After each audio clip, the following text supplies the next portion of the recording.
स्वागत है दोस्तों मेरे चैनल में। तो हम लोग जानेंगे इस वीडियो में गुरु पूर्णिमा कब है। इससे पहले अगर आपको मेरे वीडियो पसंद आते हैं तो मेरे चैनल को सब्सक्राइब जरूर कर लीजिएगा फ्रेंड्स, और लाइक करिए और कमेंट में ओम नमो भगवते वासुदेवाय जरूर लिखिएगा। तो चलिए वीडियो में स्टार्ट करते हैं। गुरु पूर्णिमा कब है, क्या करना है क्या नहीं।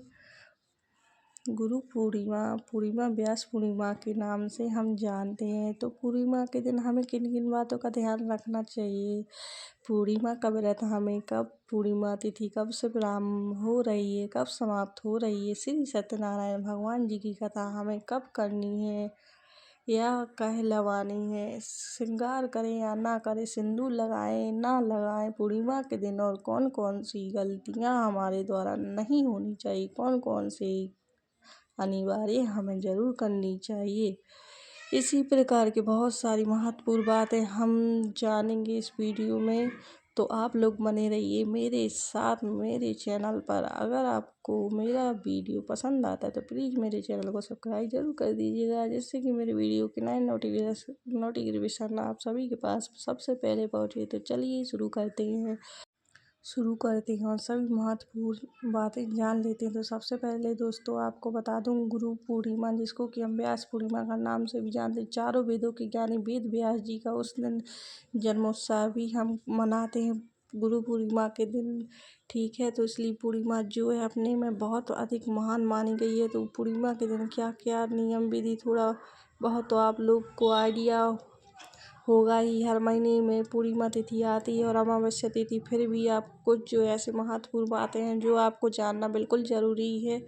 तो आपको बता दूं कि आषाढ़ पूर्णिमा जिसको आषाढ़ी पूर्णिमा व्यास पूर्णिमा के नाम से जानते हैं, और उस दिन हम वेद व्यास जी की भी पूजा अर्चना करते हैं। और आप अपने घर में पूर्णिमा के दिन ऐसा माना जाता है कि चंद्रदेव की पूजा करते हैं। चंद्रोदय का समय क्या है वो भी मैं आगे आपको बता दूंगी। तो उस दिन हम जो हैं चंद्र देवता की पूजा करते हैं, और पूर्णिमा के दिन श्री सत्यनारायण भगवान की कथा अपने घर हम लोग कहलवाते हैं, खुद से कहते हैं। और विष्णु भगवान माता लक्ष्मी की हम पूजा करते हैं विधि विधान से। तो पूर्णिमा के दिन सबसे महत्वपूर्ण होता है कि अगर आप किसी भी पवित्र नदी में जाकर स्नान करें पूर्णिमा और अमावस्या के दिन, यही नियम विधि है कि आपके आसपास अगर नदी सरोवर है तो ज़रूर जाकर उसमें हमें स्नान करनी चाहिए, सूर्यदेव को जल देनी चाहिए। उसके बाद अपने यथासंभव करनी चाहिए, क्योंकि पूर्णिमा और अमावस्या तिथि दान के लिए बहुत अधिक सर्वश्रेष्ठ तिथि मानी गई है, महान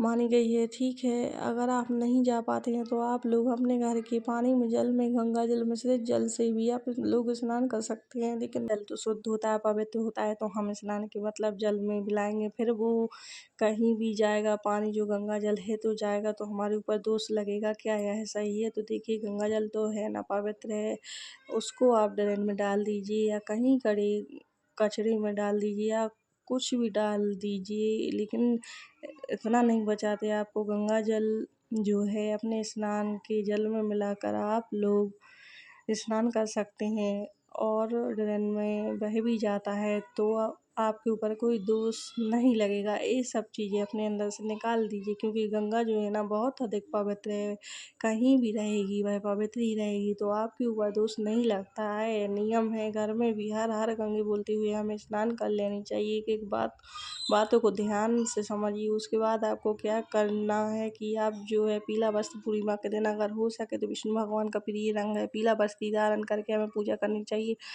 आप जो है अलग से चौकी लगाकर भी पूजा कर सकते हैं, अपने मंदिर में विधि विधान से भी पूजा कर सकते हैं। ठीक है, और उसके बाद से पीला भोग, आप जो भी पीला चंदन है तो बताने वाली चीज़ ही नहीं है। विष्णु भगवान माता लक्ष्मी को प्रसन्न करना है तो पीली चीज़ विष्णु भगवान के लिए और माता लक्ष्मी के लिए जो भी फूल पुष्प वगैरह अगर लाल आपको मिल जाता है तो ज़रूर आप जो है माता को चढ़ा सकते हैं। भोग की रह गई बात, तो पूर्णिमा के दिन खीर पूड़ी बनाई जाती है। खीर और पूड़ी आप देख लीजिएगा, अगर पूड़ी नहीं भी बनाते हो तो ज़रूर बनाकर विष्णु भगवान को हम भोग लगाते हैं। भोग में तुलसी पत्ता में ज़रूर डालना चाहिए। यही सब कार्य हम पूर्णिमा के दिन करते हैं। अगला कार्य हमें क्या करना है, गंगा जल मिश्रित जल से अपने घर में पूरे घर को छिड़काव करना है। ये पूर्णिमा जो है बहुत महान पूर्णिमा है भी कर सकते हैं। और अपने मुख्य द्वार पर आप लोग जो दीपक दोनों तरह प्रज्वलित करके रख सकते हैं, शाम को भी रख सकते हैं या सुबह में जब आपसे मन पड़ता है आप लोग रख लीजिए। स्वात्विक भी बना सकते हैं, बीच में मत बनाइए किसी का पैर ना पड़े, क्योंकि लक्ष्मी माता के स्वागत के लिए हम स्वास्तिक वगैरह अपने मुख्य द्वार पर भी बना सकते हैं, नीचे दोनों साइड पर फूलों से भी बना सकते हैं, कुमकुम चंदन से। तो और रंगोली वगैरह बनाना है तो आप वो भी बना सकते हैं। सबसे पहले जान लीजिए कि पूर्णिमा कब है। 2024 में पूर्णिमा जो है आड़ी पूर्णिमा, जिसको आषाढ़ पूर्णिमा भी कहते हैं, व्यास पूर्णिमा भी कहते हैं, 21 जुलाई को है, दिन है रविवार। तो उस दिन ध्यान रखिए अनजाने में भी आप लोग पीपल वृक्ष की पूजा ना करें। यह नियम तो है कि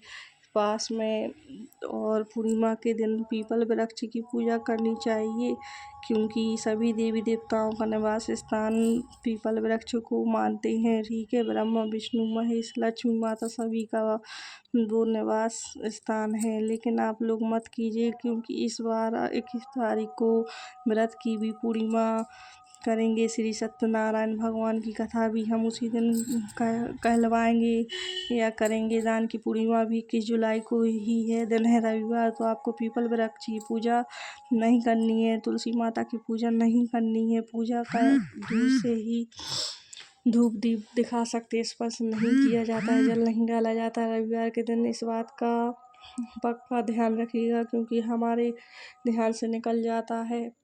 हम रविवार के दिन भी यह सब कार्य कर लेते हैं। आप शनिवार के दिन ही आप लोग तुलसी पत्र तोड़ कर रख लीजिए, या गिरा हुआ पत्र जो है पत्ता उठा कर धोकर आप जो है खीर में डाल सकते हैं। खीर जरूर बनाइए पूर्णिमा के दिन। ऐसे ही हमारे घर में 2-4 दिन पे खीर बनते रहता है, लेकिन उस दिन जरूर बनाइए।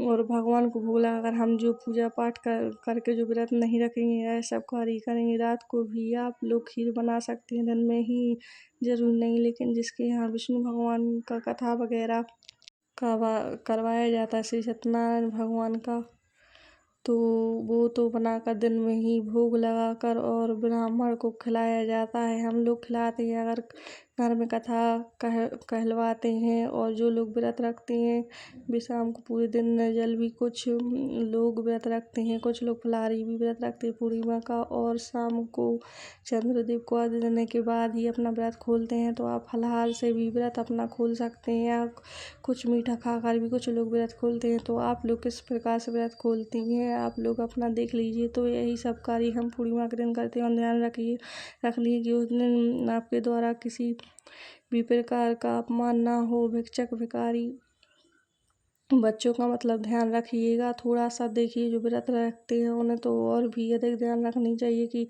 हमारे द्वारा किसी प्रकार का पाप ना हो या हो गया। अब चलिए आगे जान लेते हैं कि पूर्णिमा के दिन हमें क्या सिंदूर लगानी चाहिए या नहीं लगानी चाहिए। हर व्रत में आप लोग पूछते हैं। तो देखिए, पूर्णिमा के दिन एक तो रविवार है, तो कोई भी चीज़ आपको जैसे सुहाग की चीज़ आपको इस्तेमाल के लिए भी नहीं निकालनी चाहिए। खरीद सकते हैं मजबूरी में, लेकिन मत निकालिए। दूसरा कार्य क्या है, पीपल में हमें जल नहीं डालनी है, ना तुलसी माता की पूजा करनी है। दूर से आप लोग कर सकते हैं, लेकिन पीपल वृक्ष की पूजा तो दूर से भी ना करें, क्योंकि यह लक्ष्मी का निवास रविवार के दिन और मंगलवार के दिन माना जाता है। तो मत कीजिएगा।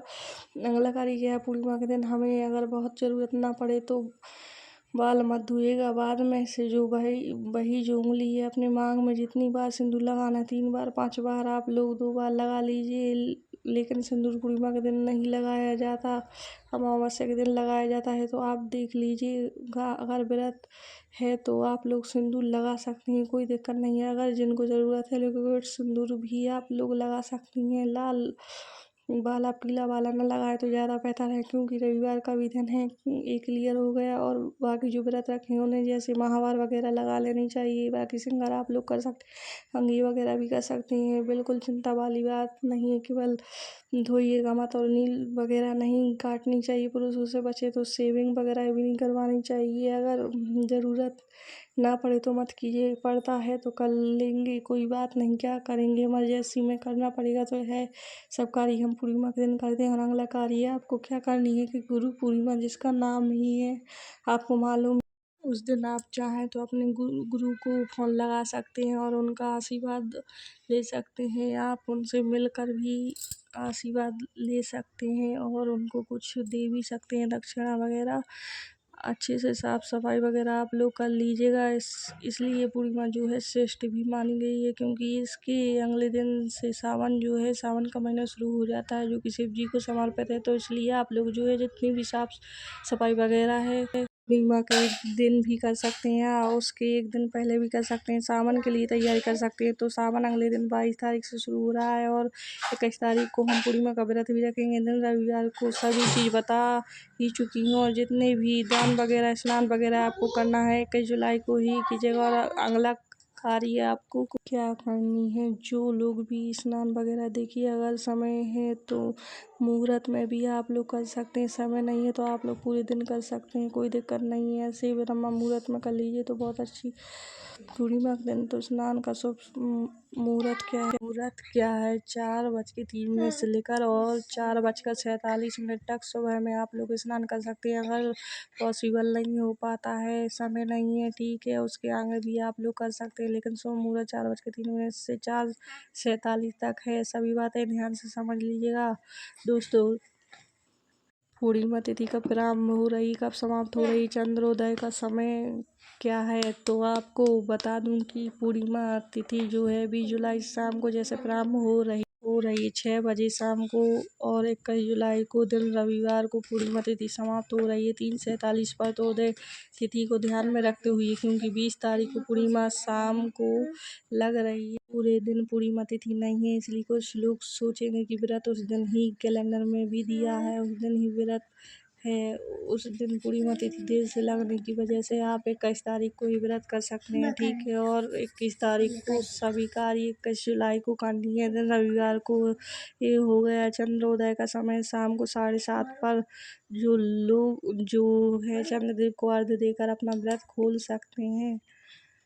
हमको खीर का भोग भी लगा सकते हैं, खीर पूरी का आप लोग भोग भी लगा सकते हैं। उसके बाद व्रत खोल लीजिएगा, इसमें कोई दिक्कत नहीं है। तो आप लोग ऐसे ही मेरे चैनल पर नई नई वीडियो देखेंगे और जानेंगे, बहुत कुछ आप लोगों को सीखने को मिलेगा। तो मेरे चैनल को सब्सक्राइब जरूर कर लीजिएगा और लाइक ज़रूर करें।